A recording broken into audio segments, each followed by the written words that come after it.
Kui sul tekib mis tahes füüsiline sümptom ja sa juba tead, et igasugune füüsiline sümptom on seotud mingisuguse kokkupressitud emotsiooniga kehas, mis tuleb vabaks lasta. Me jookseme kümnes erinevas suunas, et tervendada midagi. Igasugune füüsiline sümptom on konkreetne muster, konkreetne kood, konkreetne emotsioon ja sellele on vaja saada näpp peale millimeetri täpsusega.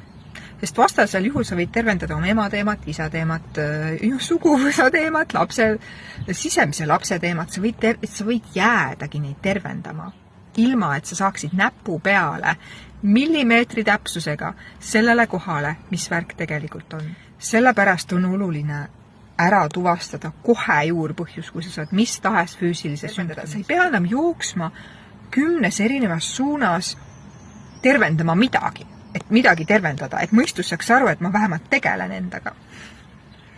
Sa võid lõputult endaga tegeleda. Ma jooksen, vahet pole kuhu, ma lihtsalt jooksen. Ja siis nad jõuavad mulle siia. Minu juurde jõuavad viimaseda. Ja ma olen näinud, kus nad kõik käivad. Kõik kohad on läbi käinud. Aga midagi ei ole töötanud. Ja siis ma vaatan peale ja ütlen, et sa oled kõike muud teinud, kui ära tuvastanud juurpõhjuse täpsusega. Sa on tubli teraapiasse ringi jooksja. Sa oled olnud väga tubli ringi jooksja. Aga sa ei ole üheski nendes ära tuvastanud juurpõhjust täpsusega. Ja sellepärast su füüsiline sümptom ei ole ka hakanud tervenema.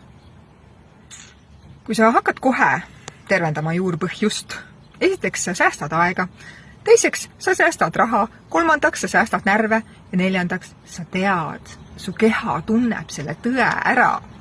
Ja täna mul oli ka üks erasessioon ja kehad tunnevad selle tõe ära. Kui sa tunned kehaga, et ma ei ole jõudnud kohale, siis sa käid seal selle juurpõhjuse ümber nagu kass ümber palava pudru ja sa tegelikult ei jõua tuumani. Kui sa tahad jõuda tuumani, siis sul tuleb vaja tulla. Siis sul tuleb tulla minu juurde lihtsalt, sest ma olen sündinud siia sellesse kehastusse nägema neid mustreid ja koode, mida võib-olla enamus terapeut ei näe.